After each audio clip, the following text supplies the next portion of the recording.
Hi guys, my name is Christine and I'm a dating, relationship and personal development coach. And today I'm talking about the best relationship advice you've never heard. So what I've seen with a few couples that I've come into contact with over the years is that there's usually two problems, and it could be both of these problems or it could be either one of these.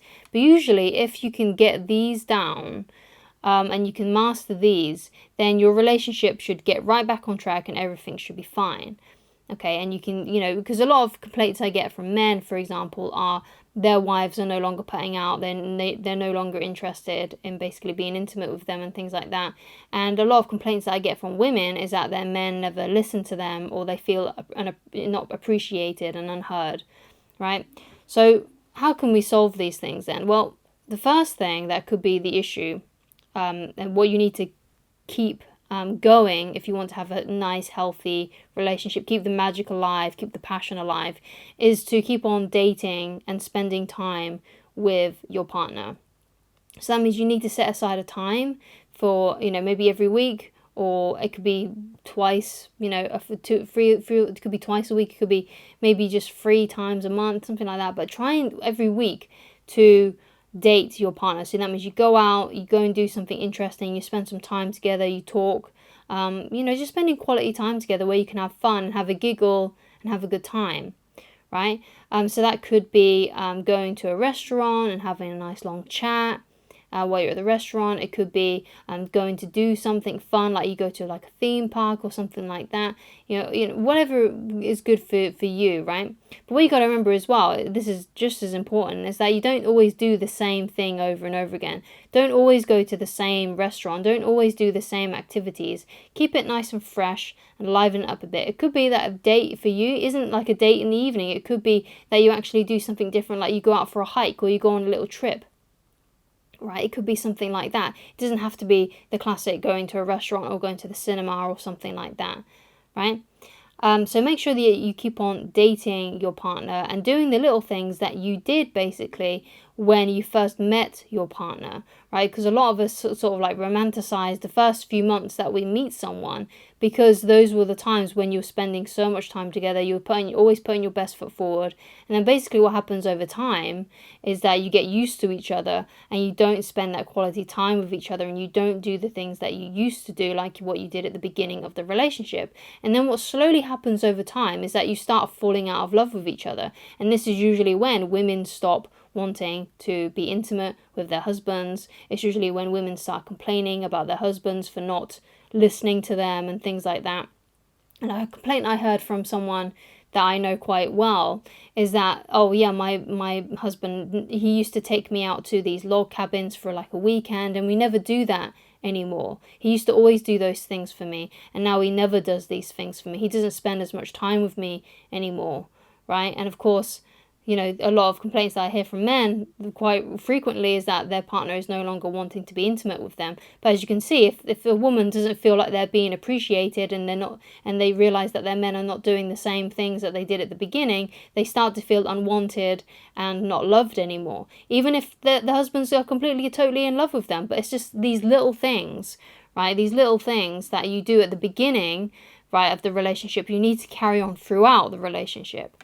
Right, because the way that you keep your partner is how you got your partner, right? Because if as time goes by and you kind of get into this mundane routine, things get boring and everyone feels unappreciated and unwanted and unloved because you're no longer doing the same things that you once did.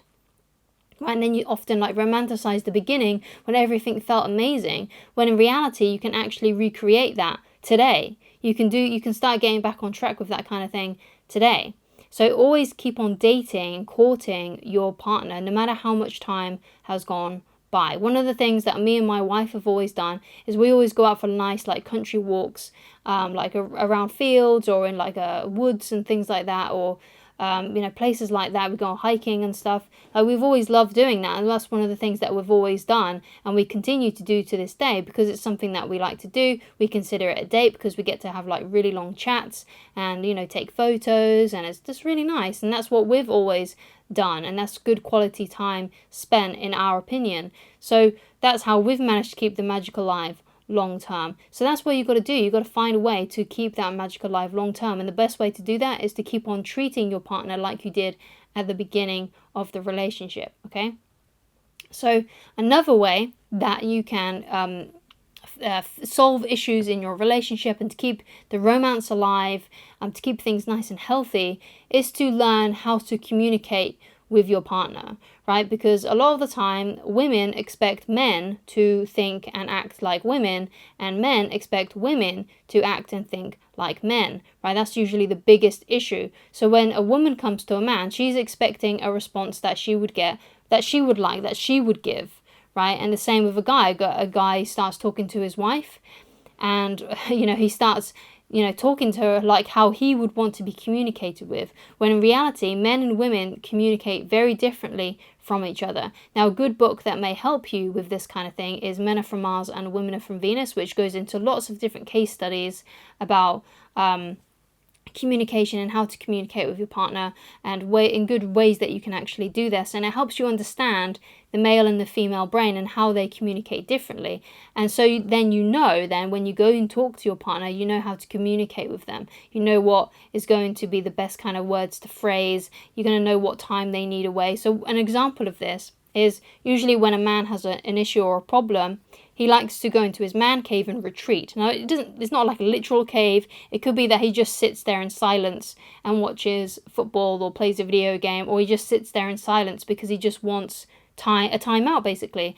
Now, the things that women get wrong with that is that they think that their man is closing down, and they want to try and communicate with him and get him to talk. When in reality, what he wants to do is he just wants to sit there and stew with his feelings and what he's thinking about. Because what happens is a man retreats into his cave, has a little think about his issues, whatever is bothering him, and then after a while, after he's had a good think, he comes back out of the cave and is again now present again with his wife. But women usually mess that up, and men get very angry with this when women are trying to make them talk when they don't want to talk, they don't feel like talking. And sometimes it can be very hard to articulate that in a nice, pleasant way. But as you can see, this is one of the big communication issues that a lot of men and women have, right?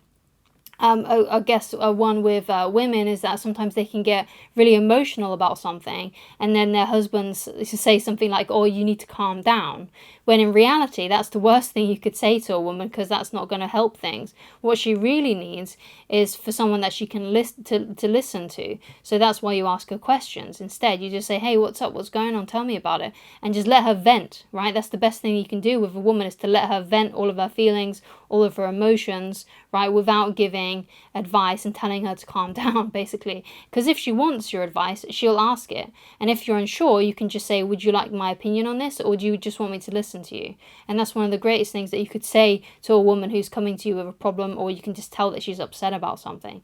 So if you can learn how to communicate with the opposite sex, then you're going to have a better way, basically, of communicating with them and understanding them. And when they feel heard and understood, then that's when things are going to get back on track, and they feel like you actually care about them and that you appreciate them, right?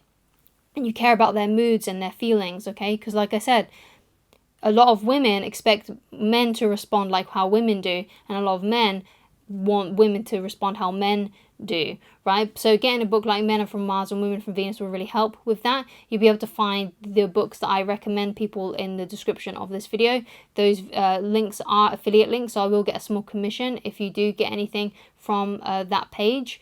But if you want to support the channel, that's a great way of doing so.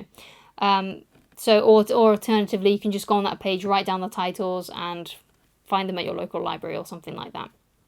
Okay, so another thing that's going to really help as well, this is kind of like just add-ons, just little extra bonuses, is you need to get your emotions under control, and you need to become more emotionally stable, right? Because sometimes we get into relationships with the wrong people, and sometimes those people are basically not emotionally mature because they haven't learned to handle their emotions.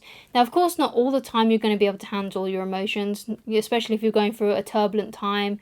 But basically, you shouldn't be flying off the handles at every little thing, basically. So if you're one of these people that flies off the handles at every little thing, you need to get that sorted out, right? Maybe get yourself a therapist or a counselor, because people who are like, let's say you're emotionally unstable and you meet someone who is emotionally stable and you really like them and you really want them and you think they're a 10 out of 10, you're going to put them off, right? If you fly off the handles through every little annoyance, every little inconvenience, right? So you got to get yourself emotionally stable, and getting yourself a therapist may help with that. Okay, people are more attracted to people who are more emotionally stable. Okay, so that's really important. Okay, so another thing is to not make your partner your parent, right? A lot of people do this and they fail. So they just ruin their relationships because let's say a man expects or starts treating his wife like his mummy, always wanting her to pick things up after him. Expecting your partner to be like your parent. And it's the same with women as well. Sometimes they treat their partners like their dads and they're supposed to do everything for them, and it goes both ways a lot of the time. But you can't expect your lover to be your parent. You're supposed to be equals, right? Now, of course, that doesn't mean that you do everything equally. It might be that you're better at cleaning than what they are, and they're better. Maybe they've got a more higher paying job or something like that, so they bring in more income. So it may be that you don't split everything down the middle. But what you can do is you can compromise on what things and what your strengths are, and figuring out what those things are basically, and then making a plan around that and how the household should be run.